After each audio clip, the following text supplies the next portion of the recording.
Kakek Vina ragu para terpidana pembunuh, sikap Marliana disorot. Jelang putusan peninjauan kembali, PK, terpidana kasus Vina Cirebon, muncul pernyataan tak terduga dari keluarga korban. Sadullah, kakek Vina Cirebon mengaku sejak awal ragu 8 terpidana kasus Vina itu pelaku pembunuhan dan pemerkosaan yang menimpa sang cucu.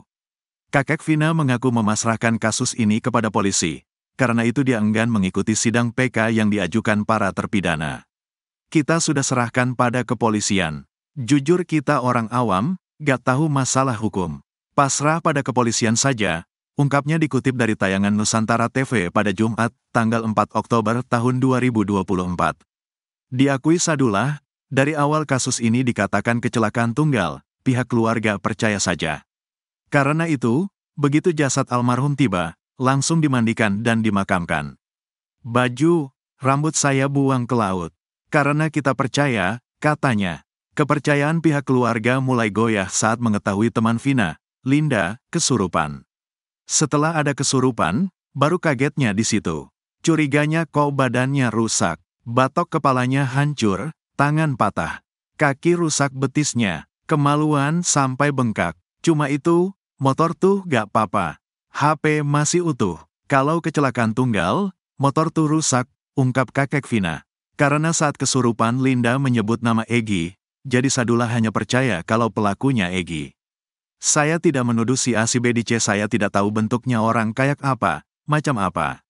Gak tahu, cuma saya mengikuti dari berita aja.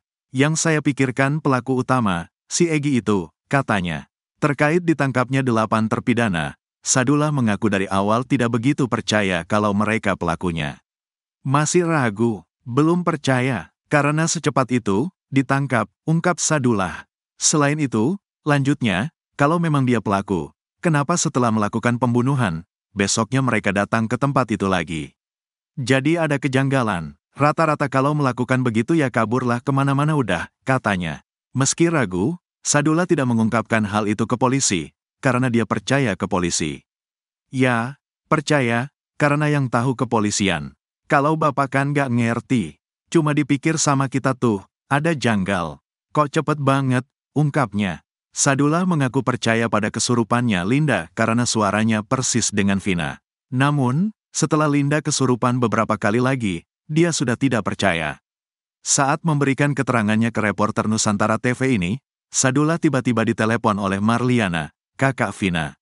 Marliana meminta Sadullah untuk tidak meladeni wawancara wartawan. Bilang aja suruh ke lawyer, teriak Marliana. Sadullah dengan santai mengatakan nanti. Nanti salah lagi abah, protes Marliana lagi. Sadullah kembali bersikukuh untuk terus mau diwawancara. Abah mah bilang gak apa-apa bae. Suruh ke lawyer aja, teriak Marliana sambil menutup teleponnya. Sadullah mengaku pihak keluarga pasrah dengan fakta yang terjadi saat ini. Soalnya cucu saya sudah meninggal, gak mungkin kembali lagi. Jadi gimana baiknya polisi aja dah. Pasrah, ungkapnya. Sadullah mengaku mau diwawancara karena inisiatifnya sendiri. Sebetulnya suruh ke lawyer, karena saya ngomong apa adanya. Bapak mah pasrah aja, katanya. Saat itu, lagi-lagi Marliana menelpon Sadullah untuk menghentikan wawancara. Uis gak usah diladeni, ke pengacara saja, ujar Marliana dari ujung telepon. Iya, aduh, jawab Sadullah. Sadullah mengaku pihak keluarga takut salah bicara karena banyak netizen yang menyalahkannya.